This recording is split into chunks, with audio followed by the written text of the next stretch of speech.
Assalamualaikum warahmatullahi wabarakatuh. Halo teman-teman, apa kabar dan selamat datang kembali lagi di Reborn Sunda Anime Channel. Jadi guys, pada video kali ini aku bakal ngasih spoiler singkat apa yang akan terjadi pada cerita anime dan episode berikutnya. Tanpa banyak basa-basi lagi, mari kita langsung saja masuk kepada pembahasannya. Setelah mengalami banyak hal suka dan duka bersama, Okarun ini jadi agak canggung dan malu-malu untuk bertemu dengan Ayase di sekolah. Hanya demi menyapanya saja, Okarun sempat berlatih semalaman karena tidak mau siapapun tahu kalau dirinya payah dalam menyapa. Akan tetapi, ketika melihat Ayase sedang menunggunya di gerbang sekolah, semua hasil latihannya pun ambiar seketika. Bahkan karena malu, untuk menyapa Okarun pun pura-pura tidak melihat Ayase dan berniat sekedar melewatinya saja. Namun yang tadi duga, Ayase mendorong tubuhnya dari samping sembari berkata, "Kau telat." Tentunya sapaan ramah dan hangat dari Ayase membuat Okarun sedikit salting dan membuat hatinya berbunga-bunga. Sampai-sampai dia hari ini memaafkan teman-teman kelasnya yang kejam menjailinya. Di sisi lain, saat berada di ruang kelas, Ayase terlihat begitu tak semangat, seperti sedang memikirkan sesuatu. Bahkan dia tidak memperdulikan teman-temannya yang khawatir kepadanya.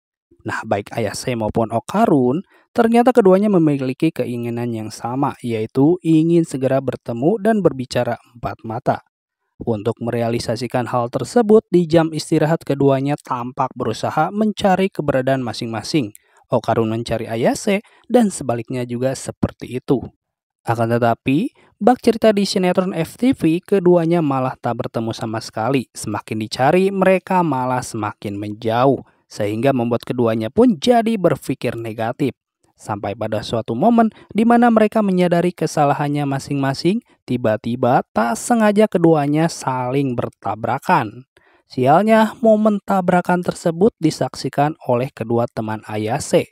Sehingga yang awalnya Ayase dan Okarun ingin bertemu dan mengobrol, jadinya mereka kembali ke mode awal, yaitu sok-sok jual mahal. Saling benci supaya kedua kawan Ayase tidak berpikir kalau mereka sedang jatuh cinta. Setelah pergi meninggalkan Ayase, Okarun pun masuk ke toilet lantaran ingin buang air kecil. Namun saat membuka celana, ia menyadari bahwa ada sesuatu hal yang janggal tentang kejantanannya, yaitu dia kehilangan organ vitalnya. Menyadari hal tersebut, Okarun segera pergi menemui Ayase di ruang kelasnya untuk memberitahukan hal penting ini. Namun, Okarun datang di saat yang tidak tepat karena saat ini Ayase sedang diganggu teman-temannya lantaran peristiwa di belakang sekolah sebelumnya. Sesudah pulang sekolah, barulah Okarun membicarakan masalah yang terjadi saat ini kepadanya tentang anggota tubuhnya yang hilang. Kemudian, Okarun dan Ayase pergi menemui sang nenek untuk memberitahukan hal ini. Saat diberi informasi tersebut, awalnya nenek Ayase sedikit marah karena Okarun tidak menyadari ada barangnya yang hilang. Okarun pun hanya berdalih karena tiangnya sudah kembali, jadi dirinya merasa lega sampai-sampai tidak sadar kalau barangnya yang lain sudah lenyap. Untuk memastikan apa yang ada dalam diri Okarun, nenek seksi ini pun menggunakan sebuah alat seperti kaca. Setelah bolak-balik ditelusuri, kemudian sang nenek pun meminta Ayase agar membawakan boneka apa saja dan baskom berisi air. Dia khawatir kalau Okarun kerasukan sesuatu.